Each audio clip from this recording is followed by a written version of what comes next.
Graça e paz, meus irmãos. Vamos continuando o nosso estudo sobre a vida no Espírito. Vamos ler, continuando o capítulo 16 do Evangelho de Jesus Cristo segundo João. Evangelho de Jesus Cristo segundo João, capítulo 16, vamos ler de 12 até 14. Onde está escrito assim: tenho ainda muito que vos dizer, mas vós não o podeis suportar agora. Quando vier, porém, o Espírito da verdade, ele vos guiará a toda a verdade. Porque não falará por si mesmo, mas dirá tudo o que tiver ouvido e vos anunciará as coisas que hão de vir. Ele me glorificará, porque há de receber do que é meu e vou-lo-á de anunciar. Tá vendo? Olha, nós vamos ver que essa parte que nós vamos dar agora é tranquilamente continuação da aula passada. Porque nós vimos na aula passada o triplo convencer do Espírito Santo: pecado, justiça e juízo. Agora, Jesus ensina sobre o Espírito Santo dizendo: ele vos anunciará as coisas que hão de vir. Ai, ai, ai. Você entendeu isso? Ele vos anunciará as coisas que hão de vir. Você prestou atenção isso ao final do versículo 13? Porque não falará por si mesmo, mas dirá tudo o que tiver ouvido e vos anunciará as coisas que hão de vir. Você lembra de quê? Você lembra do livro de Apocalipse, no capítulo 1, lá no versículo 19, quando Jesus diz: escreve, pois, as coisas que viste, e as que são, e as que hão de acontecer depois destas. Olha o Espírito Santo ali, meus irmãos. O Espírito Santo no seu trabalho. Ele tem que ser o espírito profético ou o espírito da profecia. Quando? Lá no capítulo 19 de Apocalipse, o anjo está falando com João, ele diz: olha, João, o testemunho de Jesus é o espírito da profecia. Existem muitas e variadas opiniões, sabiam? Sobre o sentido desse versículo. Você vai ouvir ainda muita coisa. Alguns acreditam que Jesus queria dizer que quando o Espírito Santo viesse, ele estaria abrindo constantemente para os cristãos alguns fatos sobre o futuro, alertando a igreja para os fatos que aconteceriam em seguida. Outros acreditam que Jesus estava dizendo que o Espírito ia revelar só o que estava na palavra, nada mais. Ainda há um terceiro grupo que acha que Jesus estava dizendo que há só o caminho, não existem caminhos. Você vê? Cada um pode pensar o que quiser, não é pecado. O caminho de Jesus é o único caminho. Ele não diz eu sou um caminho, ele diz eu sou o caminho. E qualquer outro não é o verdadeiro. E se você crê nisso, já recebeu o Espírito da profecia. Porque você crê em Jesus Cristo. Olhe lá, antes desse versículo, ele diz que o Espírito Santo convencerá o mundo do pecado porque não creem em mim. Então, se você crê, você já está convencido. Você pode ver o futuro porque você vê o presente. E você sabe que o futuro, você pensa, é consequência do presente. Você pode escrever o destino porque o caminho de Jesus é a verdade. Eu sei qual é o destino de quem nunca rendeu o coração a Jesus Cristo, de quem nega Jesus Cristo. Eu sei qual é o destino. Eu não preciso ler a mão de ninguém, eu não preciso ir para os búzios, nem para as cartas, nada, eu sei. Eu também sei qual é o seu destino, que você se rendeu a Jesus Cristo, eu sei direitinho qual é o seu futuro. Eu sei aonde está o seu futuro. Você é filho de Deus, o seu futuro está nas mãos de Deus. Isso sabe como é que eu sei? Pela fé. Eu creio nessa palavra. Aqui, você vê Jesus dizer para os seus discípulos no versículo 13 do capítulo 16, ele vos anunciará as coisas que hão de vir. Isso é o que ele disse, está escrito. Ele está dizendo que quando o Espírito Santo viesse, ele revelaria a todos nós todo o comportamento cristão e iria assegurar que tudo está escrito a esse respeito e não falhará. Meus irmãos, por causa do espírito da profecia, o mundo marcha para o fim, sem tomar conhecimento. Os homens, eles constroem a decadência num ritmo constante, achando que estão construindo algo que é bom. Como nós sabemos, no tempo de Jesus, o Novo Testamento não existia. A Bíblia de Jesus, dos discípulos, era o Antigo Testamento. Torá, Haftorá, profetas menores, livros proféticos, livros poéticos, livros históricos. Era isso aí. O Espírito Santo inspirou Mateus, Marcos, Lucas e João a escreverem os evangelhos. Da forma que ele inspirou esses homens, ele inspirou Lucas a escrever Atos dos Apóstolos. Porque Atos é uma carta que Lucas escreve para o seu discípulo Teófilo. Ele escreve o primeiro livro, que é o Evangelho, e ele começa Atos dizendo: escrevi o primeiro livro, Teófilo. Não é? Ele também, o mesmo Espírito inspirou Paulo, Pedro, Tiago, João, Judas, a juntar documentos que continham o fôlego da eternidade para deixar para nós. Como nós somos privilegiados. Como somos privilegiados. O Espírito Santo é o diretor de publicação. Ele põe junto num único volume, único trabalho publicado por Deus, que é dado a nós. A Bíblia. Tudo o que precisamos saber para viver para Ele neste mundo, para nos preparar para a eternidade. Está escrito na Bíblia.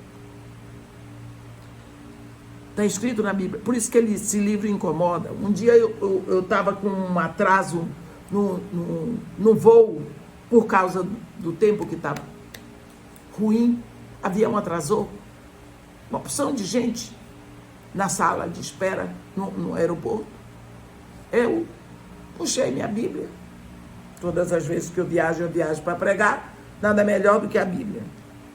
Tinha um homem lendo uma revista Manchete, naquela época. Cada um lia uma coisa. Computadores na mão, tudo mais. O homem não aguentou. A senhora acredita no que está escrito nesse livro? Eu disse, eu não só acredito, eu creio. Isso aí foi escrito por homens que nem eu. Eu disse, foi.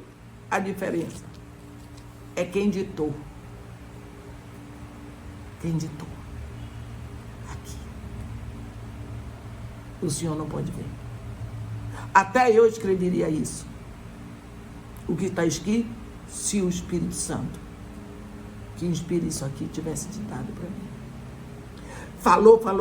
Eu disse, é engraçado que nenhum livro aqui lhe incomodou, mas esse livro, ele chamou a Bíblia livro da capa preta. Esse livro da capa preta incomodou o senhor.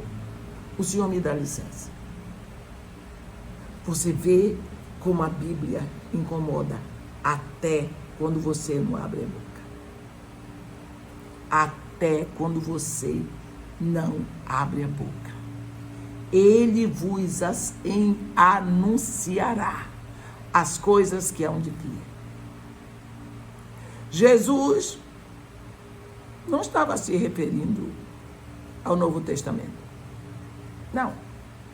Lógico que Jesus queria dizer exatamente o que ele disse, que o Espírito Santo revelaria para nós as coisas do futuro, os futuros eventos, as coisas que hão de vir. Não podemos duvidar de que o Espírito Santo, que revelou alguns fatos do futuro para os nossos irmãos lá na igreja do primeiro século, é o mesmo de hoje. É o que está aqui. Com a mesma determinação. E ele não está fazendo acepção de pessoas. Ele está trabalhando na igreja do século 21. Quando você olha 7 selos, no 7º selo, 7 trombetas, na 7ª trombeta, 7 taças. Você lê isso em Apocalipse? O que você acha quando eu abro a boca e digo as coisas não vão ficando mais fáceis, as coisas vão ficando cada vez mais difíceis? Foi o Espírito que lhe disse, leia a Bíblia. Se você vê os selos, as trombetas já trazem a coisa mais difícil. As taças trazem coisas muito mais difíceis. Se no 7º selo vem 7 trombetas, na 7ª trombeta vem 7 taças, então eu vou dizer que as coisas vão ficar mais fáceis. Eu vou cair na ilusão, na mentira. Aí tenha paciência. Aí não precisa nem ser cristão. É não ter inteligência. Então eu posso perfeitamente abrir a boca e dizer que as coisas vão ficando cada vez mais difíceis com base no que está escrito. Não precisa nenhum mistério. Não há menor dúvida disso, meus irmãos. A palavra profecia tem 2 elementos. Ela prediz e ela profetiza. E ela enfatiza. A Bíblia diz que a profecia é para consolar, exortar e edificar. A Bíblia diz. Assim, quando nós profetizamos, nós dizemos a verdade na energia, no poder do Espírito Santo. E isso acontece muito quando o pregador está falando e há um fluir excepcional da presença de Deus. Como acontece? Como tem acontecido na igreja?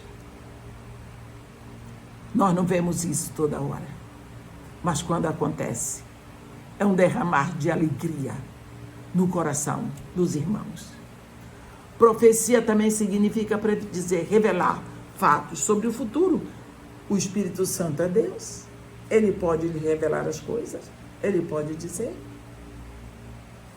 Ele pode dizer. E você às vezes nem sabe o que está dizendo. Eu me lembro de uma vez que eu estava pregando numa cidade do interior. E eu resolvi dar um exemplo. Eu pensei que eu estava sendo muito inteligente. Eu dei um exemplo e eu dei detalhes do exemplo que eu dei. Silêncio. Estava uma maravilha. Era um culto de sábado à noite. Sábado à noite. Não, domingo à noite.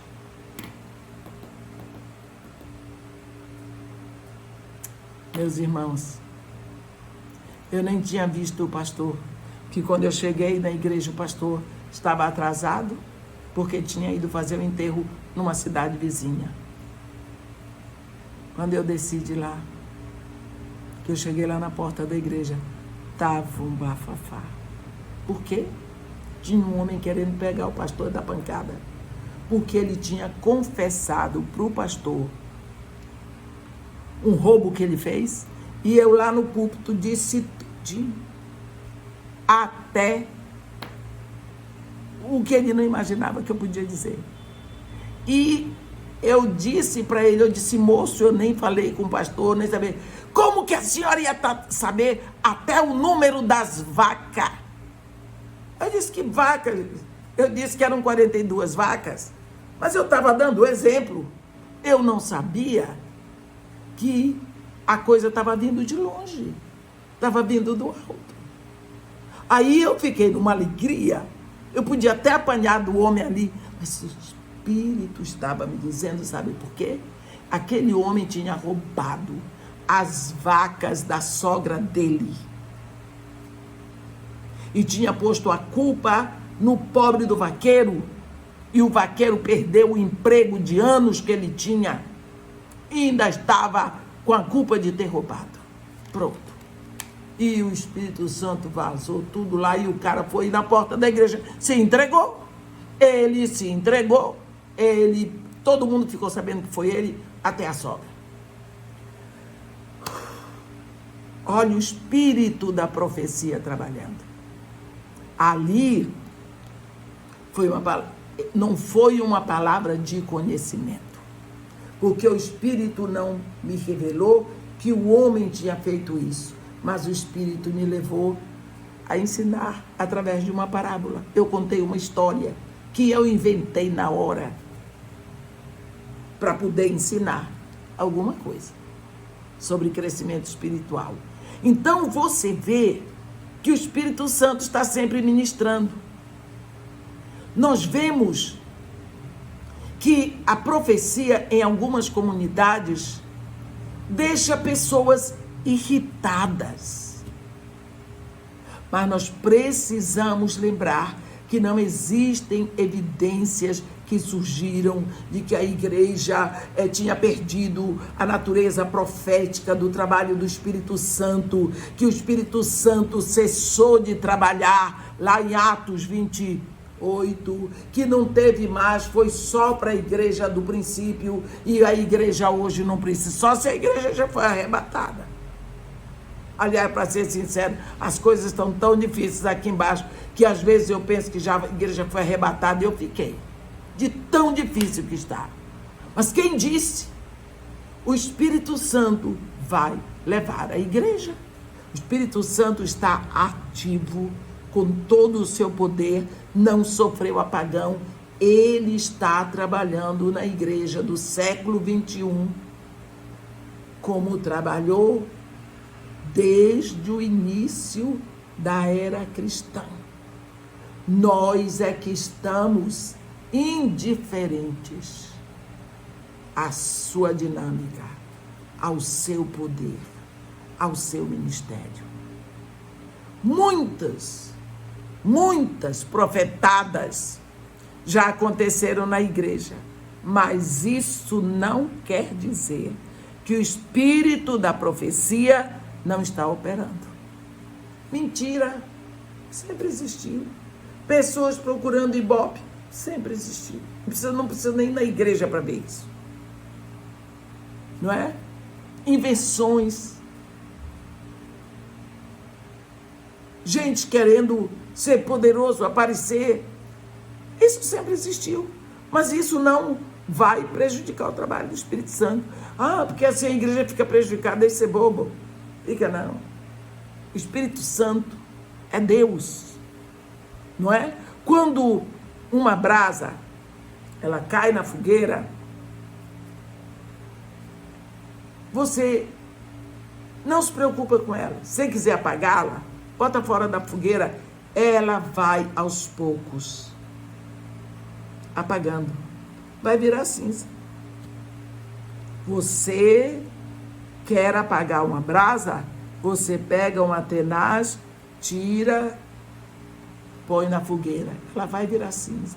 Mas se você quer que ela continue, você põe de novo na fogueira. Nós precisamos esperar que a profecia seja reconhecida no trabalho da igreja. Porque o Espírito Santo é o espírito da profecia. E o testemunho de Jesus é o espírito da profecia, está escrito em Apocalipse 19. Uma lição que Jesus dá a seus discípulos sobre a vinda do Espírito Santo está escrita aqui mesmo. Desculpem, no versículo 14. João 16, no versículo 14, está escrito assim: ele me glorificará, porque há de receber do que é meu e vou-lo há de anunciar.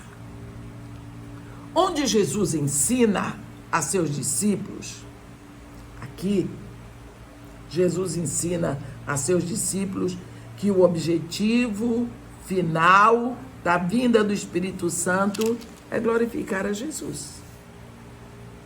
Ele me glorificará, porque há de receber do que é meu e vou-lo há de anunciar. Lembre de uma coisa. Quando houve o primeiro pecado lá no céu, os anjos caíram, viraram demônios, acabou. Nunca você vai encontrar Deus movendo uma palha para redimir os anjos. Nunca. Mas quando o homem caiu lá no Éden, na hora Deus publicou o seu plano. Anunciou publicamente o seu plano de redenção. Ele diz, eu porei inimizade entre a tua descendência e o seu descendente. Ele te ferirá o calcanhar, mas mulher, o teu descendente lhe esmagará a cabeça, o poder, o governo, o domínio. Pronto. Ali o plano de Deus estava expresso. O Pai planejou. O Filho vem fazer a redenção. Filho, homem, Paulo diz em Gálatas 4, no versículo 4. Vindo, porém, à plenitude do tempo, Deus enviou seu Filho, nascido de mulher, nascido sob a lei. Veio, chegou aqui, fez o seu trabalho de redenção, pagou todo o preço, gritou, tudo está consumado. Volta, é glorificado, envia o Espírito para quê? Para tomar essa redenção e aplicar a cada um de nós. Então você vê a Trindade incumbida da nossa redenção. Nós precisamos saber disso. Jesus, então, aqui ensina que o objetivo final da vinda do Espírito Santo é glorificar a seu nome. Nós aprendemos aqui que o Espírito Santo não veio para glorificar a si mesmo. E talvez seja por isso que nós não ouvimos tanto sobre o Espírito Santo. Porque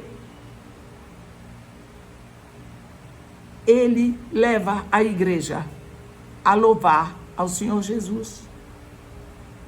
E quando Jesus Cristo é louvado, toda a Trindade é louvada também.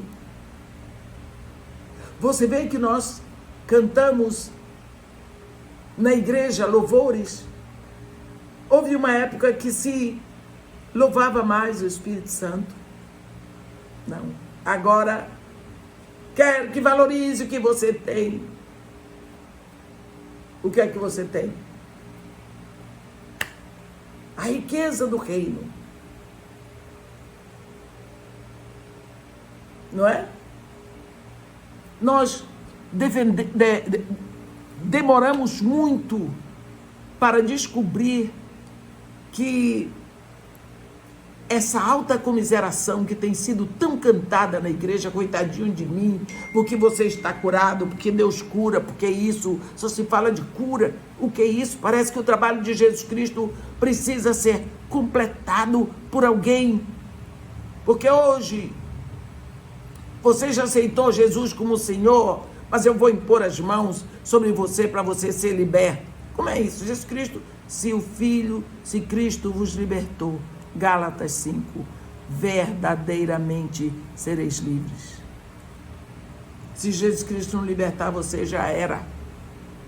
Não é? O Espírito Santo aplica a nossos corações todo o poder da redenção, tudo que envolve a mais profunda dor do Filho de Deus, que trocou a sua glória por uma mesa de carpinteiro. E não só isso, ele foi além, ele foi ridicularizado, pisado, cuspido, chutado, preso numa cruz, levantado, despido. Tudo o que envolve isso, o Espírito Santo vai convencer o seu coração dessa verdade, porque você não estava lá, você não viu, mas você crê. Mas você crê. Por quê? O Espírito Santo convence o seu coração de toda essa verdade. Olha, por que será que a gente vê o Espírito Santo se deleita tanto em Jesus Cristo? Não é? O trabalho do Espírito Santo merece louvor eterno, mas ele coloca o louvor todo para Jesus. O trabalho do Espírito Santo não dá para nós medirmos. Não dá para imaginar, eu vou ver o trabalho do Espírito Santo. O Espírito Santo trabalha ao mesmo tempo em todo o universo. Em todo o universo. Em todo o canto. Em todo o canto. Ele se move, ele paira a atenção dele, mas ele veio, por causa de Jesus, habitar dentro de cada um de nós. Como você vai fazer agora para compreender? O Espírito Santo, o trabalho do Espírito não é para ser compreendido, é para ser louvado, é para ser obedecido. Assim, nós vemos que, embora a vinda do Espírito Santo seja maravilhosa, para nós que cremos, o real objetivo do Espírito é glorificar a Jesus, o Senhor. Deus Filho, entronizado nas alturas, Senhor dos céus e da terra, Rei dos reis, Senhor de todo o universo. A palavra glorificar, nesse sentido aqui que Jesus está dizendo, nesse versículo, é claramente exaltar. É colocar no lugar supremo. Olha, destacado de tudo. Quando o Espírito vem, não é para exaltar, para glorificar o recipiente. O único glorificado é Jesus. Preste atenção. Tem alguém que vem dirigindo.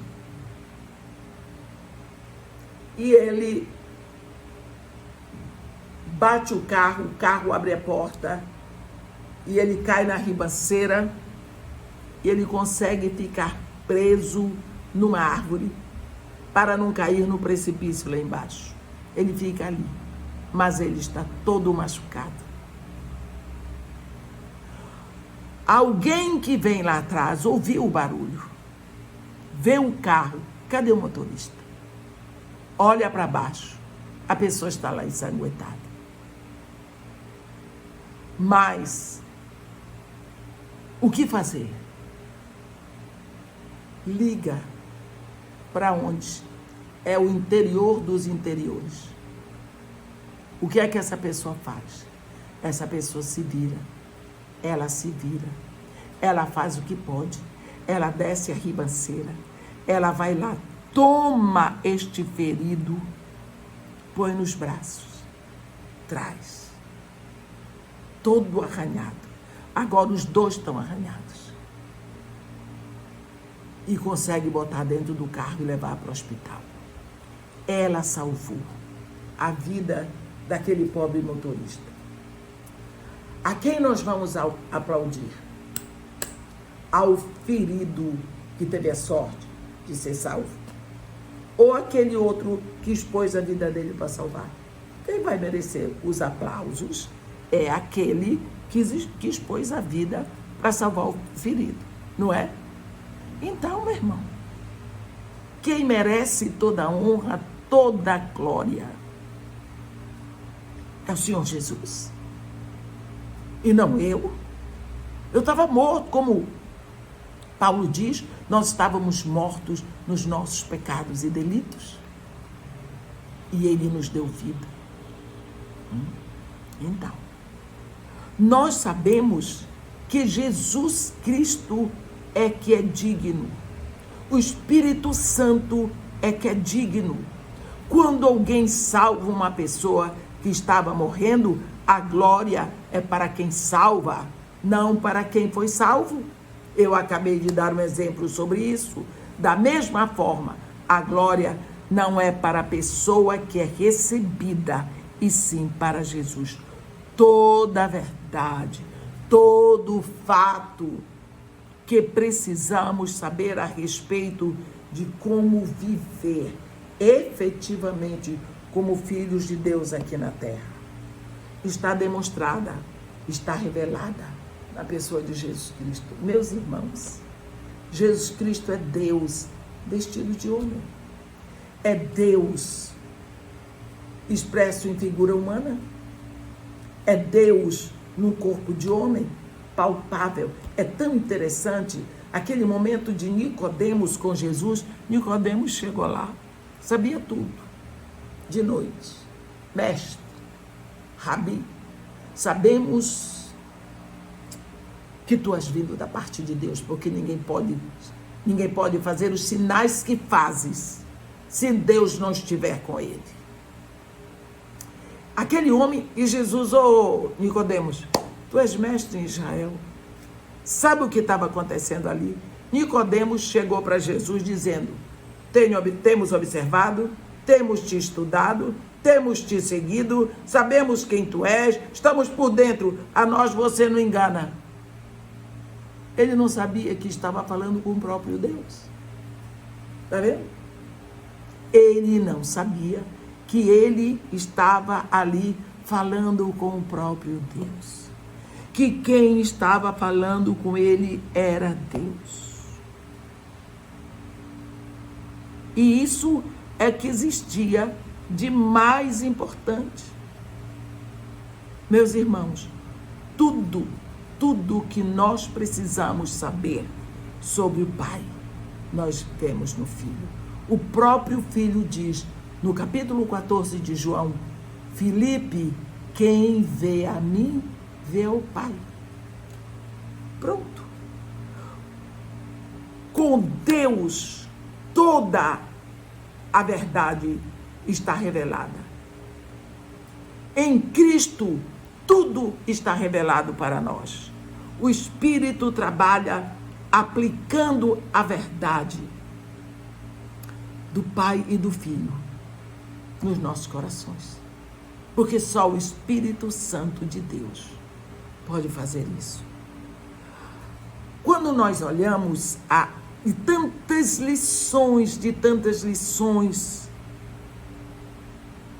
que Jesus Cristo ensina para seus discípulos, ele diz em João 20, João capítulo 20, versículo 22,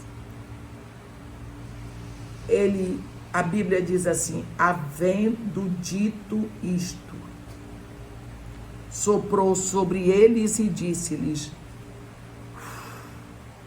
recebei o Espírito Santo. Tudo o que Jesus ensinou foi para trazê-los a este momento tão especial. Aquele que busca, encontra. Aquele que pede, lhe será dado. Pedi e recebereis. Buscai e achareis.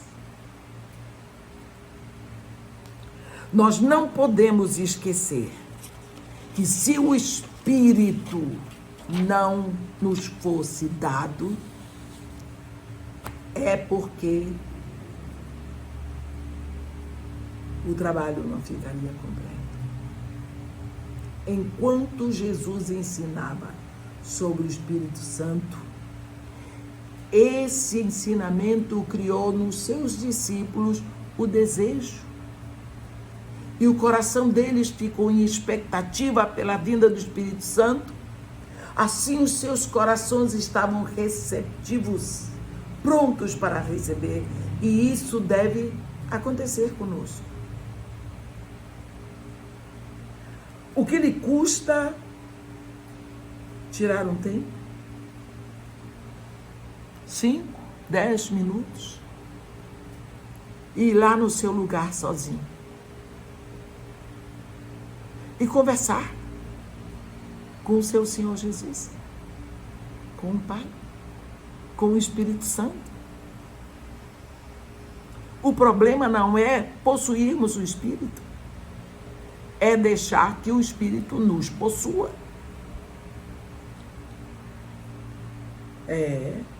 Você já pediu que você seja totalmente cheio do Espírito Santo?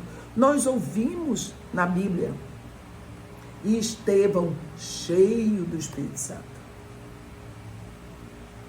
e Paulo cheio do Espírito Santo, e Pedro cheio, e João cheio do Espírito Santo, e nós?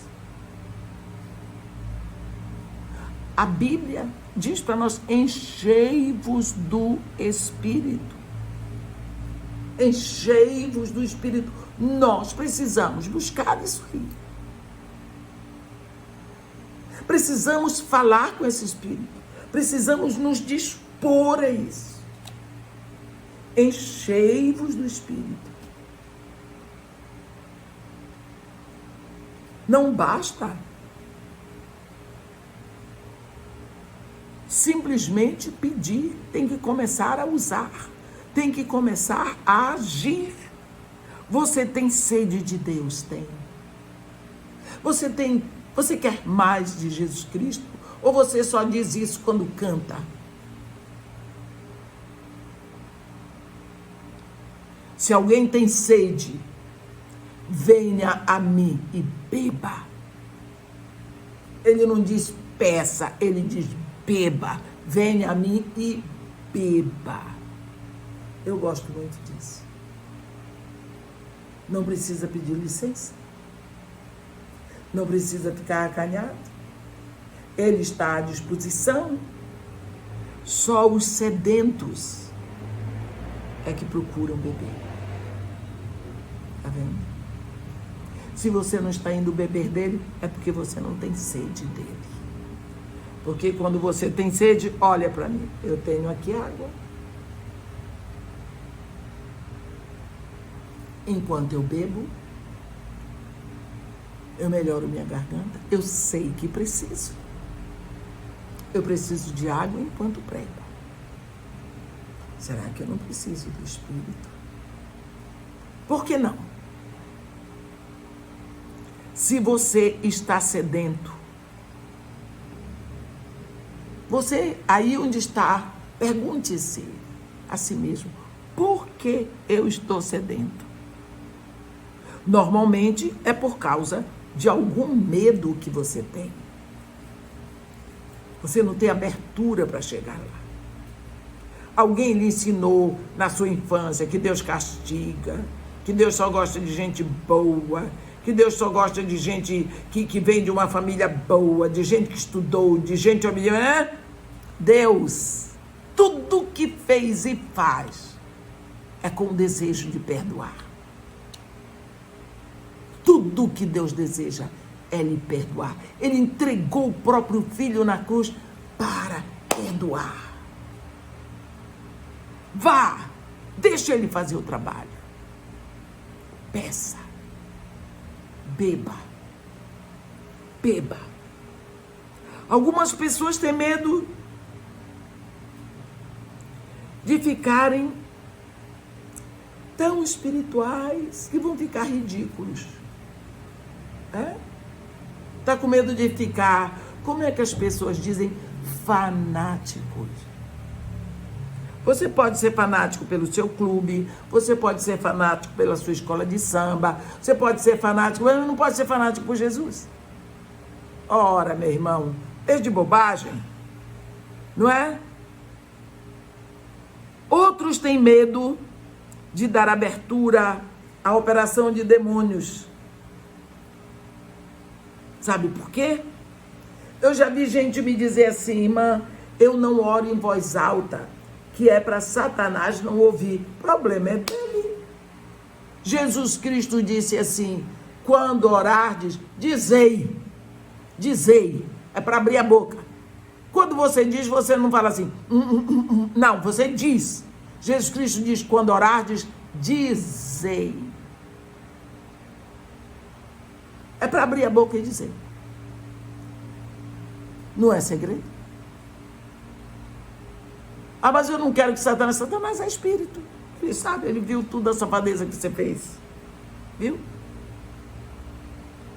Existem pessoas que não fazem distinção entre o Espírito Santo e Satanás. Mas esse medo é parte da nossa mente carnal, sob ação maléfica. Não precisa ter medo. É simplesmente abrir a boca e glorificar. Jesus Cristo orou em voz alta. Nos ensinou a orar em voz alta. Quando orardes, dizei, Pai. Olha só, que vantagem que nós temos. Pai. Tá vendo? Pai. Olhe bem o que Jesus diz em Lucas 11.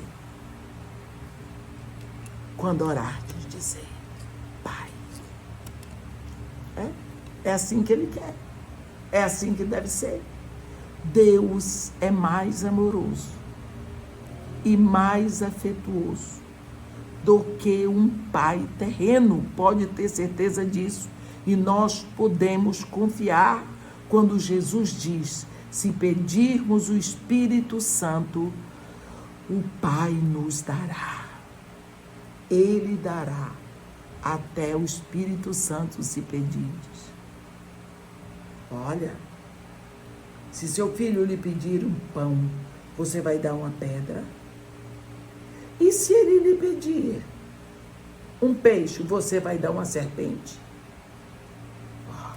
Se vós que sois maus, sabeis dar boas dádivas aos vossos filhos, quanto mais o Pai que está no céu, Ele dará o Espírito Santo, se pedirmos.